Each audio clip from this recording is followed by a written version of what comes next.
G T എഡ്യൂക്കേഷൻ്റെ മറ്റു വീഡിയോയിലേക്ക് സ്വാഗതം. അപ്പോൾ കഴിഞ്ഞ ദിവസം നമ്മൾ ഡൂവിനെ കുറിച്ചിട്ടുള്ളതാണ് പറഞ്ഞത്. ഡു പ്ലൂറലിൻ്റെ ഒപ്പം യുവിൻ്റെ ഒപ്പമാണ് ഉപയോഗിക്കുന്നത്. ഡസ് എന്ന് പറയുന്നത് സിംഗുലറിൻ്റെ ഒപ്പം ഏകവചനത്തിൻ്റെ ഒപ്പമാണ് ഉപയോഗിക്കുന്നത്. അപ്പോൾ ഡസ് ഉപയോഗിക്കുന്നത് നമ്മൾ ഹീ ഷീയിലേക്ക് ഒപ്പമാണ് ഉപയോഗിക്കുക.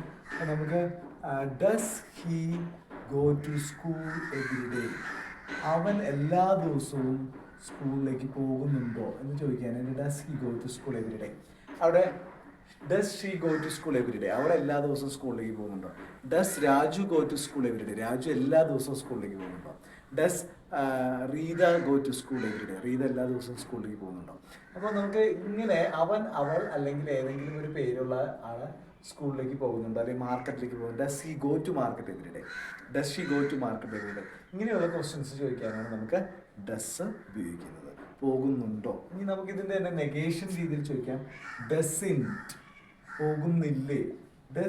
Doesn't he go to school every day, അവൻ എല്ലാ ദിവസവും സ്കൂളിൽ പോകുന്നില്ലേ എന്നുള്ളതാണ് അവിടെ വരെ. Doesn't he.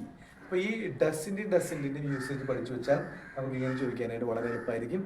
Doesn't he go to football ground every day, അവൻ എല്ലാ ദിവസവും ഫുട്ബോൾ ഗ്രൗണ്ടിലേക്ക് പോകുന്നുണ്ടോ. Doesn't he go to school ground every day, അവൻ എല്ലാ ദിവസവും സ്കൂൾ ഗ്രൗണ്ടിലേക്ക് പോകുന്നില്ലേ. അപ്പോൾ ഇതിൽ ക്വസ്റ്റ്യൻ നമുക്ക് എസ് ഓർ നോ പറയാം. Yes he goes to school every day, no he doesn't go to school every day. ഇപ്പം നോ വരുമ്പോൾ അവിടെ ഡസിൻറ്റ് എന്നാണ് വരിക. ഡസിൻ സിംഗുലറിൻ്റെ ഒപ്പമാണ് ഡസ് വരിക. ഡസ് നോട്ട് എന്നുള്ളതിൻ്റെ ഫോമാണ് doesn't. No he doesn't go to school every day.